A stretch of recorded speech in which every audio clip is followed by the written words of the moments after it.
eyebrows off now? No, don't even worry. Don't worry. Who cares? Who cares? Okay. I mean, poor thing. I mean, she's grasping on to... Yeah, anything she can control. You can draw on your eyebrows. You can control that. You can't control that dang fire coming at your house. Then what of your, we your need to mom's get- stuff, your grandma's stuff, those kinds of things? I had to share this gem when I saw it on rewatch. The tragic evolution of her eyebrows is truly something to behold. I mean, maybe they're a cry for help? Like, the bigger they get, the more she's spiraling out of control.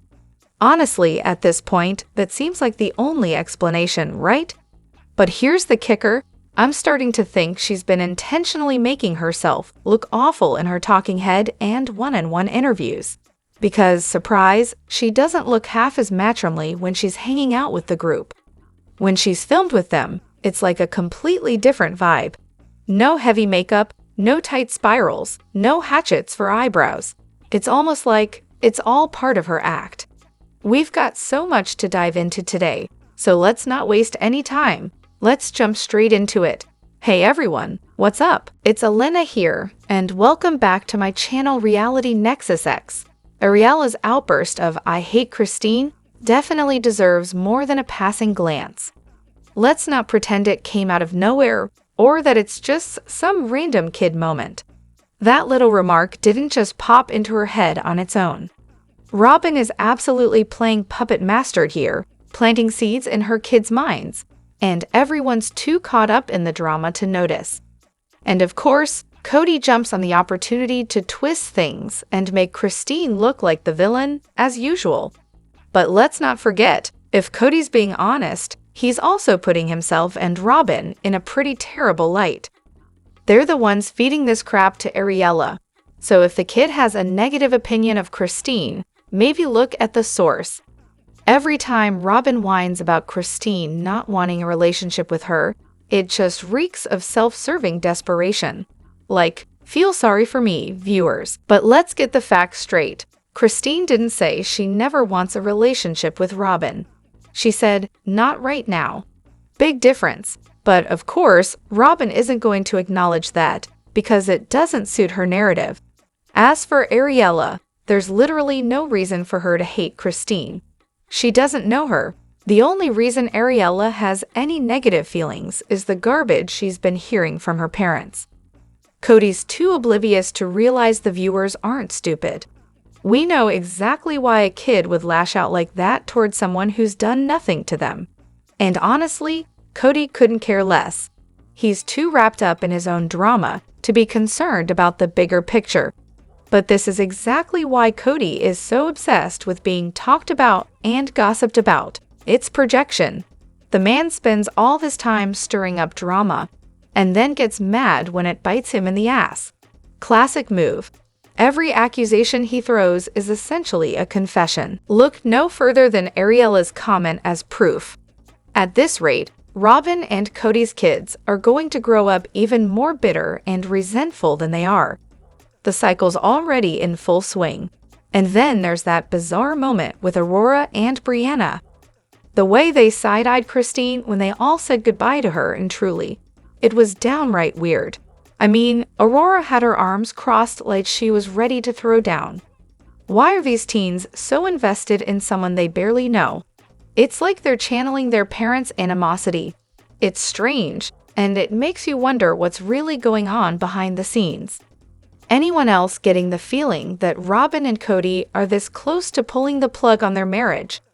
I mean, TLC sure seems to be pushing the idea, staging a fight that feels like it's setting up for a divorce announcement by the end of the season.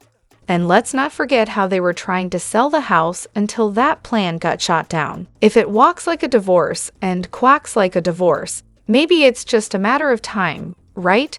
But then again, it's not like it's happening right now. I think it's clear that money's a little tighter without the other wives around. They're hyper aware of their public image, and Robyn's probably having a tough time adjusting to the reality of living with Kody 24/7. So yeah, things aren't exactly peachy between them. But honestly, I don't see a divorce coming in the immediate future. We're probably looking at a slow burn, a lot of debt racking up once the TV money dries up. both of them realizing they can't afford much of anything, and then starting to argue about who's been spending what, all while pretending they're still happy. As for Kody, the guy's just looking for any excuse to run away from his problems. Coyote Pass is apparently not safe anymore, because why face reality when you can just flee? Classic Kody. On the other hand, I saw a rumor that they were spotted together at a restaurant this week, so who knows what's really going on there? Personally, I think divorce is up in the air for them. Growing up in a Pentecostal community, I've seen women stick with men through miserable marriages because that's just how they were taught to stick it out. Robyn kind of seems like one of those women, doesn't she? Maybe in her 20s she could have gotten a fresh start, but now, not so sure. She was raised to be the sweet, pretty prize for a man. Getting out of that mindset and truly stepping into a new role, especially in a new relationship, would be a huge challenge for her. She can't just fall back on what she used to be. It would take a level of self-awareness and authenticity she might not have, and honestly, I'm not sure she even knows who she is without Kody at this point. One of the many questions I wish someone would ask Kody, no, scratch that, beg Kody to answer, is this: why do you think telling your kids I wasn't in love with your mothers wouldn't be a gut punch? Like, is he seriously that out of touch? I know we all kind of agree, this is a point Kody keeps hammering, but it's not just some insignificant issue. His kids have a laundry list of reasons to be hurt or frustrated with him, and this is one of the top contenders. Last episode, Kody kept whining, "What did I do wrong? All I did was not be madly in love with their mothers." Really, Kody? That's your big revelation. Okay, fine, let's say that's the only thing he did wrong. He doesn't have any other glaring mistakes to answer for. But how does he not get that telling his kids he wasn't in love with their moms would hurt them? Is he really that clueless? I seriously wish someone would ask him, okay, Kody, imagine if your dad had publicly said he never loved your mom, but was madly in love with your stepmom. Do you honestly think that wouldn't mess with your head? That wouldn't make you feel some type of way about him? I can't imagine Kody would just shrug it off. So why does he think his kids should? And if someone could just phrase it like this: what if Robyn went around saying she never loved you? Maybe then he'd get it. Kody only seems to understand things in relation to Robyn. It's like he only has empathy when it directly affects his shiny new relationship. It's honestly weird. It's also way too easy for Kody to sit there and act like he never loved his ex-wives, especially when, back in the earlier seasons, it really seemed like he did. So if I were his kids, especially his daughters, I'd be thinking, if he can pretend to love them, maybe he's just pretending with us too. And when Gwen made that comment at Garrison's dinner, imagine your father actually loving you, and no one disagreed with her, that speaks volumes. They all know the truth. They don't feel loved either. Kody's whole, I'm a polygamist, I fell in love, then I fell in love again, and again, narrative is such a convenient cover. He gets to act like love should be multiplied, not divided. Well, unless we're talking about Robyn, in which case it's all about her, and everyone else can just suck it up. So yeah, maybe the love is multiplied for her, but for the rest of the wives and kids, divided, neglected, and downright cold. Avalon clearly takes after Aunt Truly, and after the first episode of the season, it was obvious she had no real idea who Kody was. That realization hit home for me in the last episode, when she flat out refused a hug from him. It honestly gave me big Truly vibes, you know, the same way Truly politely said, "No thank you," when Kody asked for a kiss. So yeah, not exactly warm and fuzzy. Also, Tony calling him Kody instead of Grandpa. Definitely telling. It's like they're supposed to be this close-knit family, but that moment really made me question how true that is. I get it. My sister and her family live in Minnesota, and I'm in New Jersey. She has 3 kids, with the youngest being 4, and even that little one still runs to hug us every time we visit because we FaceTime and stay in touch regularly. It's always been that way, even when she was younger. And the same goes for my other niece and nephew. But what stood out most during this episode was Kody's talk about buying a house so my Keltie and her family could come visit him or even move closer. It's like he expects them to come to him. No plans to meet them halfway. Sure, I get it. The guy has 18 kids scattered across the country. And if he traveled as much as he probably should, he'd never be home. But here's the thing. Traveling with kids is hard. Expecting them to do all the legwork to see him just feels like he's asserting dominance, like they're supposed to come crawling to him. And honestly, the OG 13 kids, many of whom never even lived in Flagstaff, shouldn't have to do that. No one should have to kiss the ring. The snark on this sub is definitely entertaining, but what really gets under my skin are the comments about Kody needing to use Garrison's passing as some kind of wake-up call for his relationship with the OG 13. Look, I've lost 2 children myself. Granted, not in the same way as Garrison, but let me make something crystal clear. People who weren't part of your life before a tragedy shouldn't be guilted into suddenly making things right after the fact. The OG kids distanced themselves for a reason. And there's no reason they should accept some apology now for things that should have been addressed way earlier. These kids have been hurt. They're still hurting. And the last thing they need is some patronizing apology for things that can't be fixed. I've been there. Family members who I cut ties with years ago, suddenly trying to make nice after I lost a child. And why? Because I lost a kid. Why wasn't it important enough for you to deal with back then? Why does a tragedy suddenly make you want to be my friend now, when we couldn't stand each other before? Spare me. Get out of my face before I seriously lose my patience. In an ideal world, yeah, they'd all have a kumbaya moment, and everything would be magically fixed. But this isn't an ideal world. It's real life, and sometimes things are broken beyond repair. I get the hope that Kody will see the error of his ways, and genuinely want to fix his relationships with his children. But let's be real, based on his history, that's a tall order. If this loss wasn't a wake-up call, he's probably not going to change. The kids get to decide if they want to forgive him or not, and whatever they choose, I'm not going to judge them. When people say Kody should use this as a wake-up call, they're not saying anyone has to forgive him. What they're saying is, he needs to wake up and try to change. He should have learned from this and stopped being such a piece of crap long ago. Should it have taken something this big for him to change? Absolutely not. But now that he's lost the chance to make things right with one of his kids forever, it should have a profound impact on him. This should be his final wake-up call. Does that mean anyone has to forgive him? Hell no. Oh, perfect. Apparently, Grody's latest gem is that he told some of his children that he should have waited and married Robyn instead. I nearly dropped my phone when I heard that. But honestly, I 100% believe it. I mean, if he said it once, he's probably said it a dozen times. Who does this guy think he is? My heart just breaks for those kids. Every episode, I think there's no way this miserable excuse for a human can shock me any further. And yet, here we are. Honestly, Robyn and Kody deserve each other. They should just leave those poor kids out of it already. Like, how do these people even sleep at night? And don't even get me started on Grody's endless denial. He's the reigning champion of trying to erase the things he said. This isn't some random misquote. We've seen it on camera.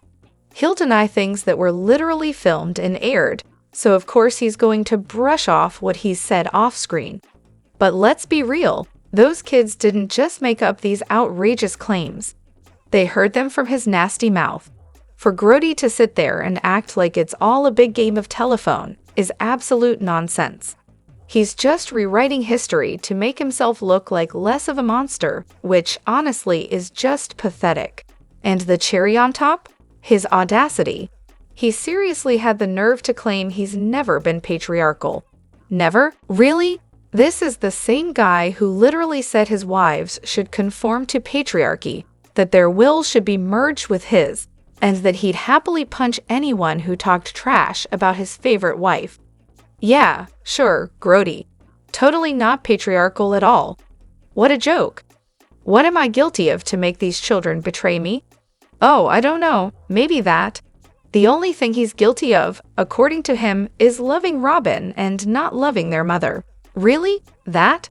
That's what you're guilty of. What did any of those women or kids do to deserve hearing that? There's no excuse for it. Even if they somehow deserved it, newsflash, a decent father wouldn't even think to say something like that, let alone risk it reaching his kids. The damage that does, it's heartbreaking. Of course, they're going to defend their mother. Any kid would. What an idiot. And let's not forget, he actually said this on national TV. I never loved their moms. Seriously, after all these years, he's still hung up on the divorces. He wants a relationship with his kids, but only on his terms, with him sitting on a pedestal like he's some kind of god. He doesn't care about them, he just wants to use them as pawns in his manipulation game. It's obvious he can't stand that most of the kids are loyal to Christine. Every time Kody pulls that "I didn't love their mother" card, it takes all I have not to scream. That is so much worse, you idiot. You lied, manipulated, and stole 30 years of their lives. You kept knocking up your wives like they were breeding machines for your cult, emotionally and verbally abusing them, and now they're kids. What a disgrace. You are the absolute worst. Robyn, she's so tired of hearing herself complain about wishing for plural marriage. But here's the thing, if that was really true, why did she practically hog Kody all to herself? Sure, he chose to spend all his time at her house, but she could have put her foot down and told him to divide his time among the wives and kids. Instead, she just let it happen. It's like she's the only one who gets to have her cake and eat it too. Honestly, I don't believe a word she says about wanting plural marriage.